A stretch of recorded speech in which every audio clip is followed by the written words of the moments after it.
Y es por eso que estamos conectados a esta hora de la tarde con Carlos López, quien es gineco-oncólogo de la FALP, la maravillosa institución, ¿cierto?, que ahí obra para los enfermos de cáncer. ¿Cómo estás, Carlos? Muchas gracias por estar con nosotros en puranoticia.cl.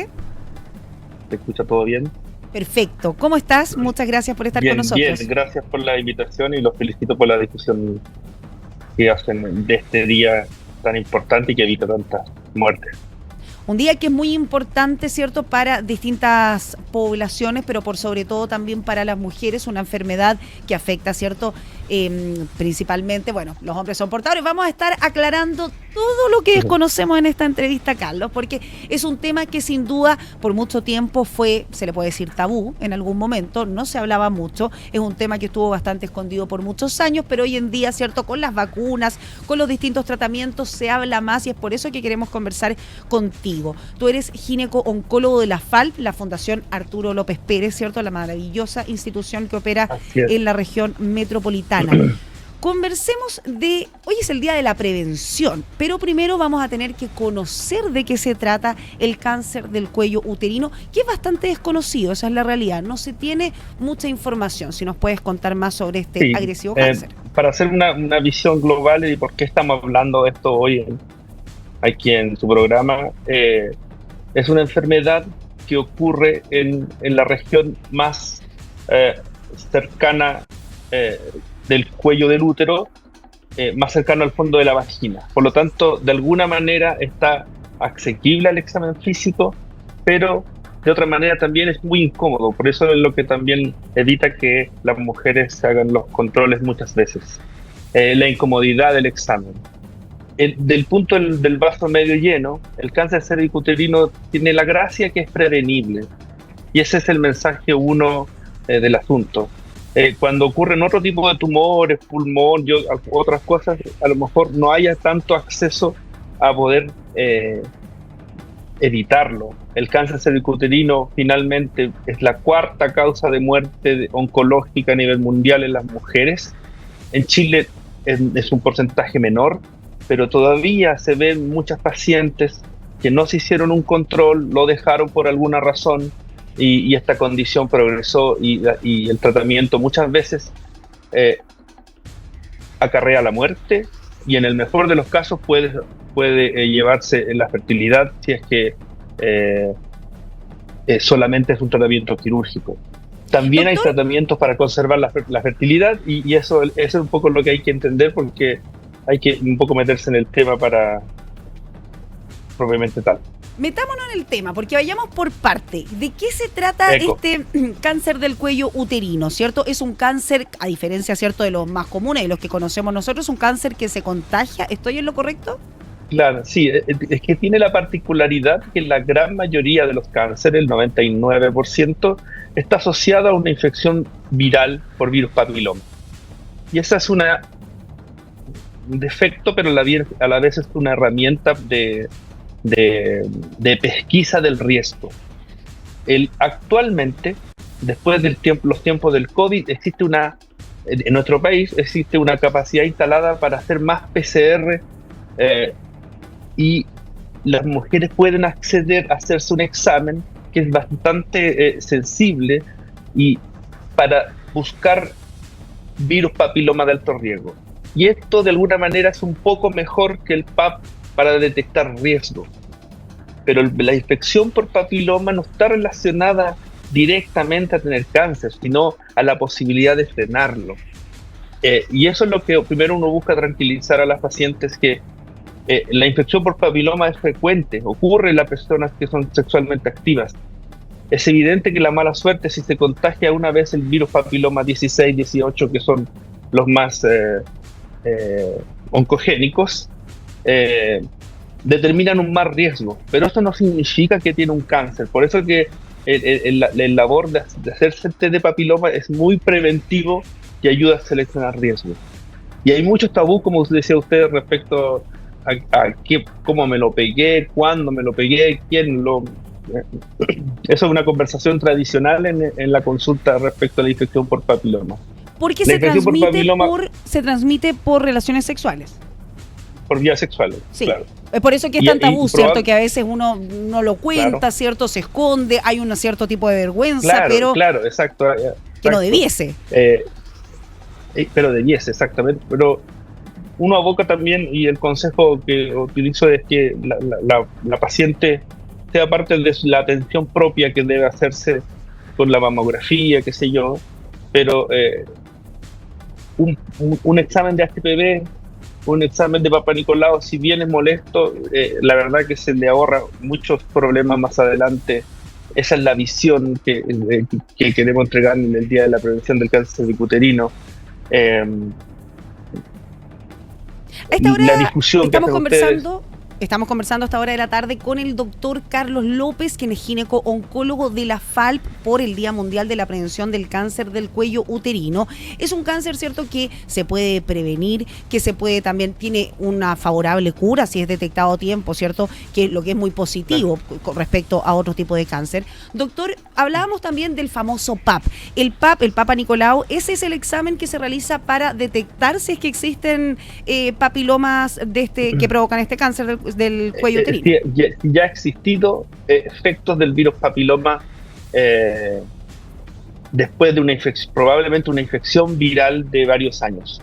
Habitualmente el PAP muestra lesiones que están un poquito más adelante en la evolución de la enfermedad, que de todas maneras tiene un rol, sobre todo en las menores de 30 años. Las menores de 30 años deben continuar haciéndose los controles con Papa Nicolau seriado,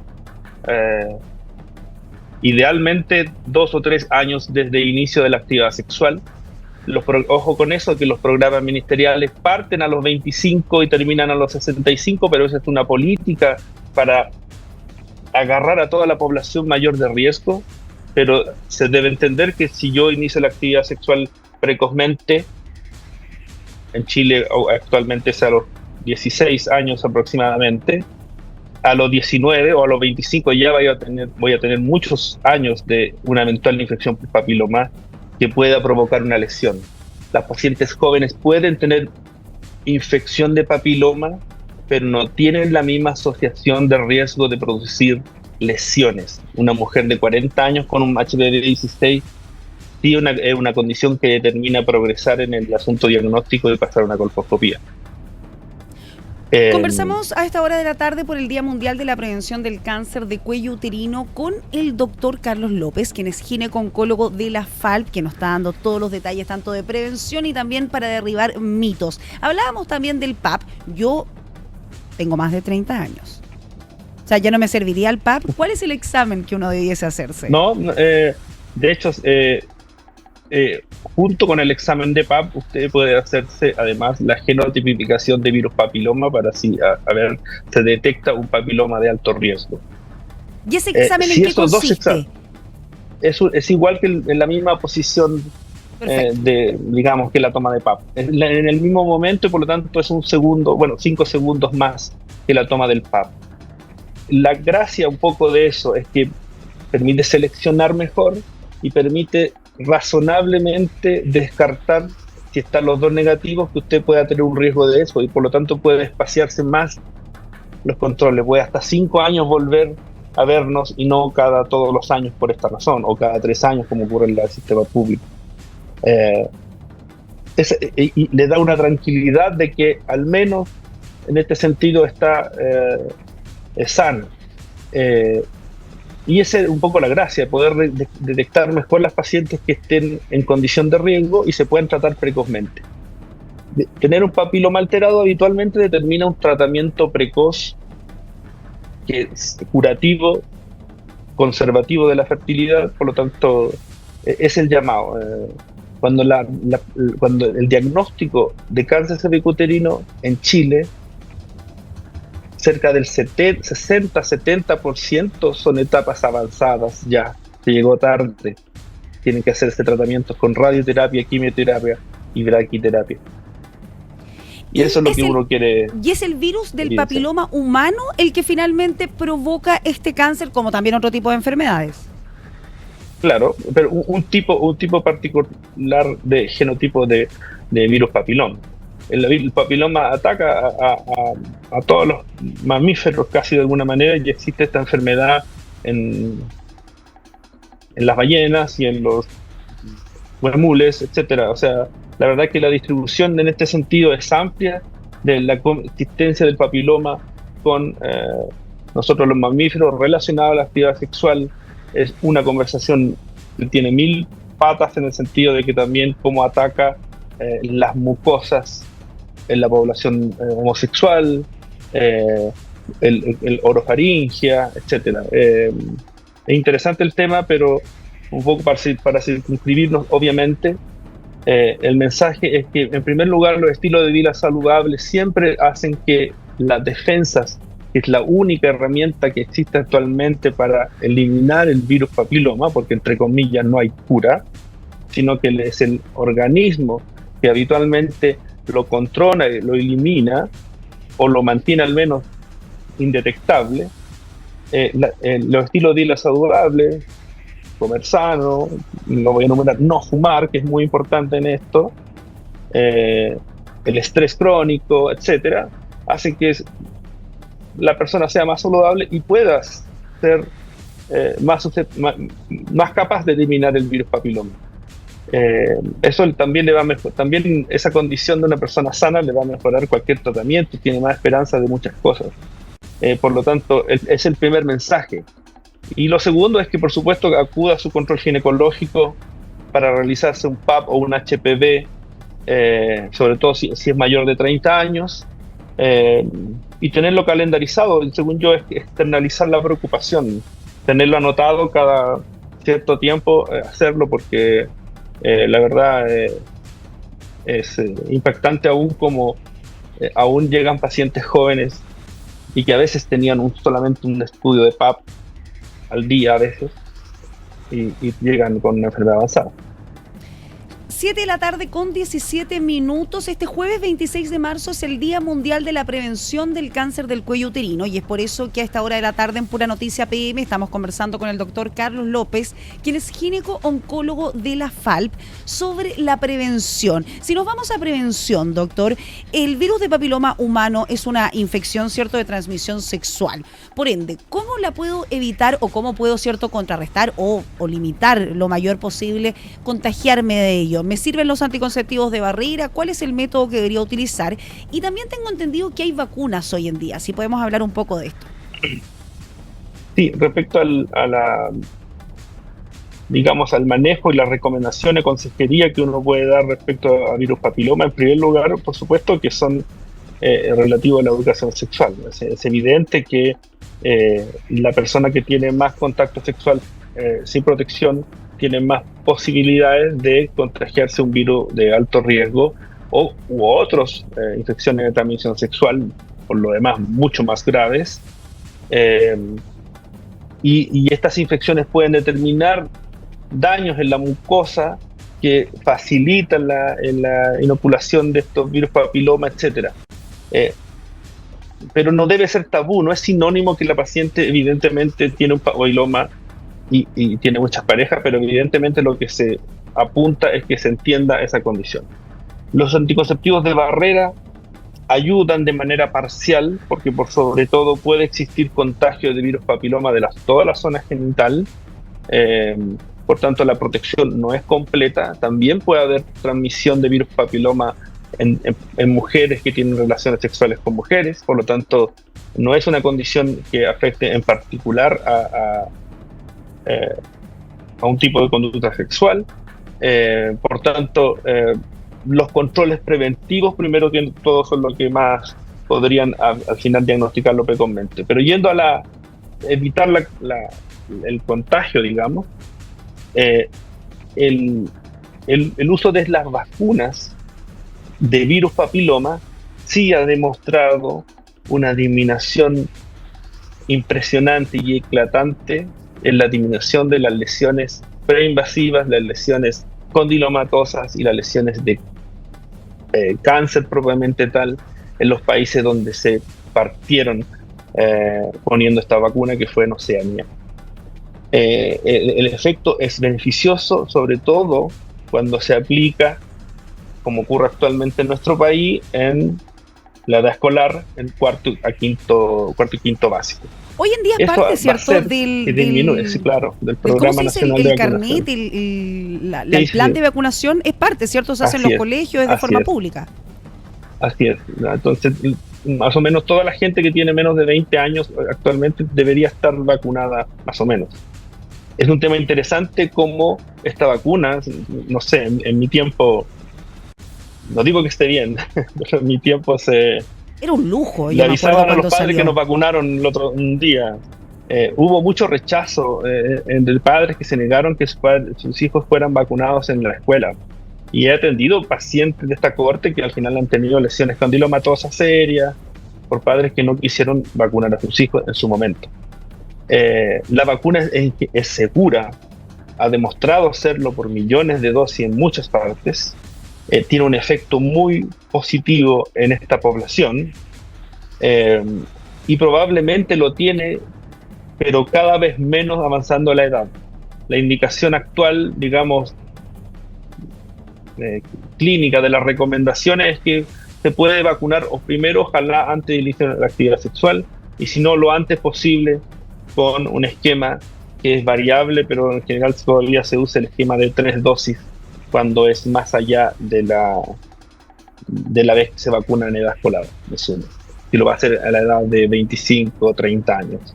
Eh, Hay una gran discusión sobre la utilidad de vacunar después de los 30 años. Probablemente sí sirve. Si usted puede comprarla finalmente, póngasela, es mi recomendación en general.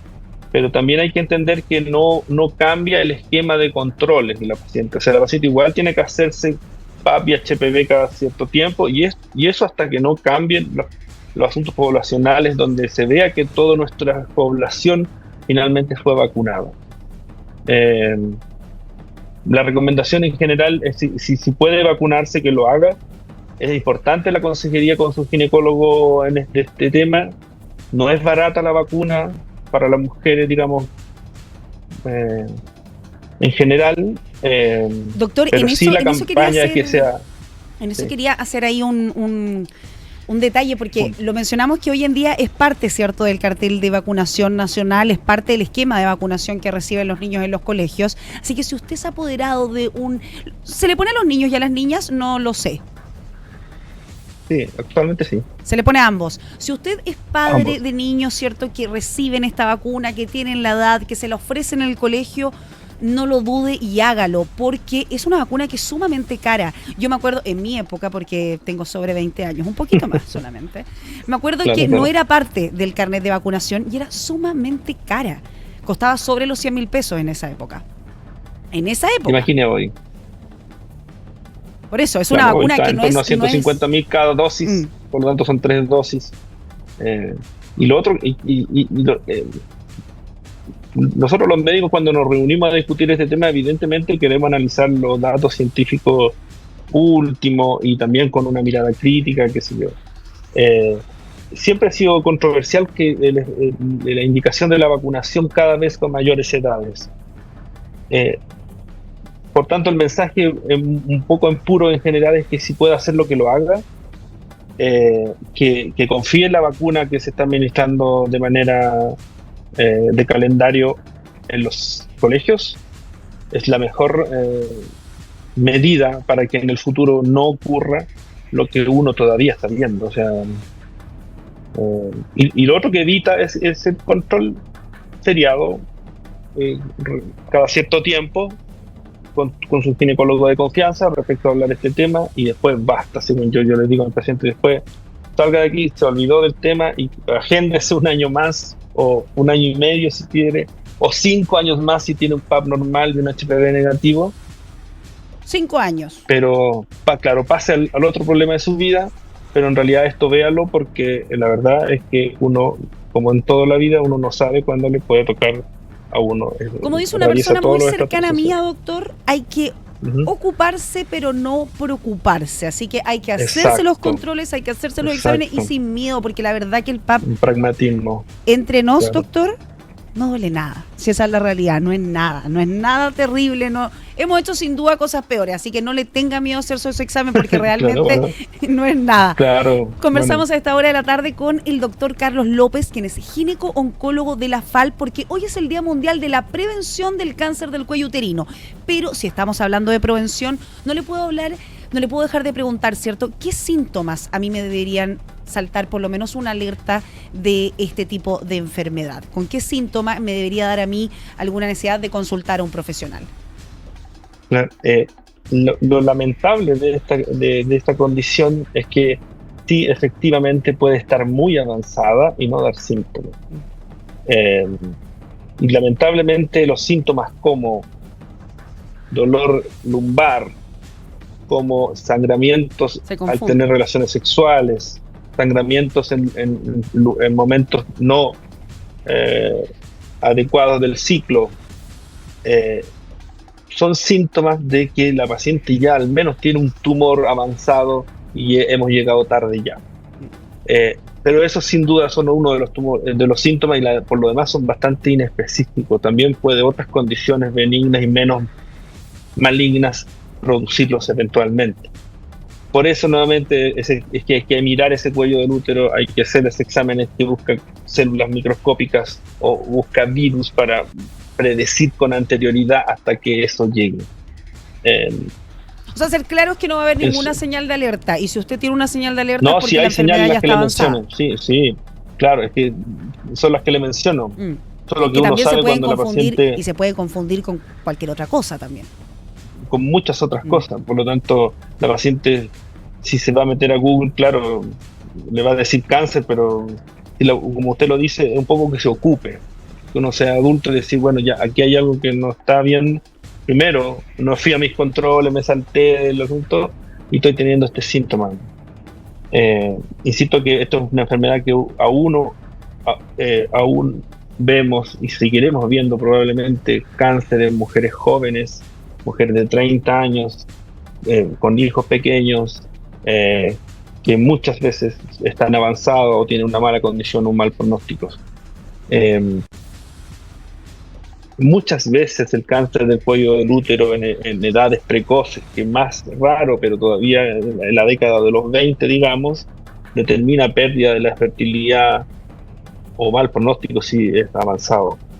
Por eso que al final el llamado un poco que se ocupe, que le dedique un poco a eso, que tenga su ginecólogo de confianza o ginecóloga para que hable este tema del Axamin y basta. El llamado entonces a hacerse los controles, ¿cierto?, que le corresponden, los controles que le tocan, no saltarse, ¿cierto?, los controles para esta enfermedad.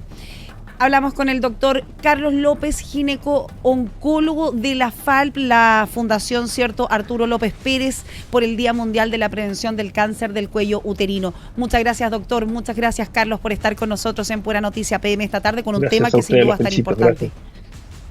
Muchas gracias y los felicito. Gracias. Muchas gracias, Carlos.